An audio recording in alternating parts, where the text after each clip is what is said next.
আমরা সবাই তো সফল হতে চাই, তাই না? কিন্তু সফলতার জন্য কি অর্জন করতে হবে সেটা নিয়ে তো অনেক কথাই হয়। আজকের আলোচনাটা একটু অন্যরকম। আমরা দেখব সফল হতে গেলে কি পেতে হবে তা নয়, বরং কি ছাড়তে হবে। চলুন খুঁজে বের করি সেই অভ্যাসগুলো যেগুলো আমাদের সাফল্যের পথে বাধা হয়ে দাঁড়িয়ে আছে। তো চলুন তাহলে শুরু করা যাক। দেখুন, সফলতাকে আমরা সবসময় ভাবি যে কিছু একটা অর্জন করা, কিছু যোগ করা, কিন্তু ব্যাপারটা যদি ঠিক উল্টো হয়, মানে সফলতা মানে কিছু পাওয়া নয়, বরং কিছু ছেড়ে দেওয়া। হ্যাঁ, ঠিকই শুনছেন। সাফল্যের এই যাত্রায় এগিয়ে যেতে হলে আমাদের কিছু পুরনো বোঝা পেছনে ফেলে আসতেই হবে। প্রশ্নটা তো খুবই সহজ, তাই না? মনে হয় এমন কেউ নেই যে সফল হতে চায় না, কিন্তু আসল প্রশ্নটা হলো এর জন্য যে ত্যাগ দরকার তার জন্য আমরা কজন প্রস্তুত? এটাই হলো আসল কথা। আর ঠিক এখানেই আমাদের আজকের আলোচনার মূল বিষয়টা চলে আসে। সফল হতে গেলে নতুন কিছু শুরু করারও আগে কিছু পুরনো অভ্যাস ছাড়তে হবে। তো আজকের এই পুরো আলোচনাটা কিন্তু ঠিক এই ব্যাপারগুলো নিয়েই। তাহলে চলুন দেখে নেওয়া যাক সেই 6টা অভ্যাস যেগুলো আমাদের সাফল্যের পথে, মানে কাঁধের ওপর একটা ভারী বোঝার মতো চেপে বসে আছে। আর এই বোঝাগুলো যদি একবার ঝেড়ে ফেলা যায় তাহলেই কিন্তু পথটা অনেক মসৃণ হয়ে যাবে। কি সেই অভ্যাসগুলো? চলুন এক এক করে দেখি। প্রথমেই যে জিনিসটা ছাড়তে হবে সেটা হলো অজুহাত দেখানো। এটা সম্ভবত আমাদের সবচেয়ে বড় শত্রু, তাই না? আমরা প্রায়ই তো এটা করি, পরিস্থিতির ওপর দোষ দিই বা অন্য কারো ওপর দোষ চাপিয়ে দিই। কিন্তু সত্যি বলতে কি এতে আমাদের নিজেদের কোনো লাভ হয় কি? কারণটা খুব সিম্পল। অজুহাত হলো একটা মানসিক ফাঁদের মতো, বুঝলেন?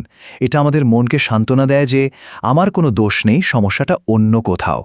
আর যে মুহূর্তে আমরা এটা বিশ্বাস করতে শুরু করি, ব্যাস, আমাদের এগোনোর পথটাই বন্ধ হয়ে যায়। এই অজুহাতগুলোই কিন্তু অদৃশ্য দেয়ালের মতো আমাদের আটকে রাখে। এরপর দ্বিতীয় যে অভ্যাসটা ছাড়তে হবে সেটা হলো অলসতা। ওই যে আমাদের সবার প্রিয় একটা কথা আছে না, আজ থাক কাল করব।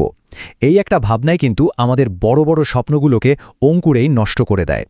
দেখুন, সফল আর অসফল মানুষের মধ্যে সবচেয়ে বড় পার্থক্যগুলোর একটা কিন্তু এটাই। যারা সফল তারা পারফেক্ট সময়ে বা সঠিক সময়ের জন্য বসে থাকে না। তারা জানে যে এরকম কোনো সময় আসলে আসেই না, বরং কাজ শুরু করে সময়টাকে সঠিক বানিয়ে নিতে হয়। পরিস্থিতি যেমনই হোক তারা কাজটা শুরু করে দেয়, ব্যাস। 3 নম্বরে আছে ভয়কে জয় করা, বা বলা ভালো ভয়ের কাছে হার না মানা। দেখুন, ভয় তো পালা রকম হতে পারে। ফেল করার ভয়, লোকজন কি বলবে সেই ভয়, বা সামনে কি আছে সেই অজানা ভয়। এই ভয়গুলো কি করে জানেন? এগুলো আমাদের একদম অচল করে দেয়, এক জায়গায় আটকে রাখে, কোনো পদক্ষেপই নিতে দেয় না। এখানে একটা মজার ব্যাপার আছে। লক্ষ্যটা কিন্তু ভয়কে পুরোপুরি মন থেকে মুছে ফেলা নয়, কারণ সেটা হয়তো সম্ভবই না। আসল সাহস তো সেটাই যখন ভয় থাকা সত্ত্বেও আমরা এগিয়ে যাই। ভয় লাগবে, কিন্তু তারপরেও কাজটা করে ফেলা, এটাই তো আসল চ্যালেঞ্জ, তাই না? চতুর্থ যে জিনিসটা বাদ দিতে হবে সেটা হলো নেতিবাচক চিন্তা, মানে নেগেটিভ থিঙ্কিং। এই জিনিসটা একটা ভাইরাসের মতো। এটা আস্তে আস্তে আমাদের ভেতরের সব শক্তি শুষে নেয় আর আমাদের চোখের সামনে থাকা সুযোগগুলোকেও দেখতে দেয় না। ব্যাপারটা শুনতে খুব সহজ মনে হলেও এটা কিন্তু সাংঘাতিক শক্তিশালী। আমাদের চিন্তাই কিন্তু আমাদের বাস্তবতাকে তৈরি করে। আমরা মনে মনে যা বিশ্বাস করি, সারাদিন যা ভাবি, আমাদের চারপাশের জগৎটাও ঠিক সেভাবেই তৈরি হতে থাকে। তাই বাইরের দুনিয়ায় কোনো পজিটিভ পরিবর্তন আনার আগে আসল কাজটা শুরু করতে হবে নিজের ভেতর থেকে, নিজের চিন্তা থেকে। আচ্ছা, আমরা প্রায় শেষের দিকে চলে এসেছি। পঞ্চম যে অভ্যাসটা আমাদের ছাড়তে হবে তা হলো অন্যের ওপর নির্ভর করা। এখানে একটা সূক্ষ্ম পার্থক্য আছে। দেখুন, অন্যের সাহায্য নেওয়া এক জিনিস, আর অন্যের ওপর পুরোপুরি নির্ভরশীল হয়ে পড়াটা কিন্তু আরেক জিনিস। এর থেকে বড় সত্যি আর কিচ্ছু হয় না। জীবনের গাড়ির ড্রাইভিং সিটে তো নিজেকেই বসতে হবে, তাই না? অন্য কেউ এসে তো চালিয়ে দেবে না। নিজের জীবন, নিজের সিদ্ধান্ত, এমনকি নিজের ভুলের দায়িত্ব। যেদিন থেকে আমরা এই সব কিছুর দায়িত্ব পুরোপুরি নিতে শিখব, সেদিন থেকেই দেখবেন আসল বদলটা শুরু হয়েছে। এবং সবশেষে 6 নম্বর পয়েন্ট, যে অভ্যাসটা আমাদের একদম ঝেড়ে ফেলতে হবে, সেটা হলো অতীতকে আঁকড়ে ধরে বসে থাকা। অতীতের কোনো ভুল বা কোনো ব্যর্থতা কিন্তু আমাদের পরিচয় তৈরি করে না, যতক্ষণ না আমরা নিজেরাই তাকে সে ক্ষমতাটা দিচ্ছি। হ্যাঁ, এটা ঠিক যে অতীত থেকে আমাদের শিখতে হবে, কিন্তু সেখানে আটকে থাকলে চলবে না।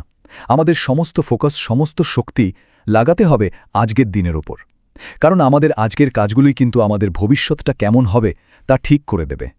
তো এই হলো সেই 6টা বিষয় যেগুলো আমাদের সফলতার পথে বাধা হয়ে দাঁড়ায়। তাহলে মূল কথাটা কি দাঁড়ালো যে জীবনে বড় কিছু পেতে হলে কিছু জিনিস ছাড়তেও হয়, আর এই ত্যাগটাই আমাদের আরও শক্তিশালী করে তোলে, ভবিষ্যতের জন্য তৈরি করে দেয়।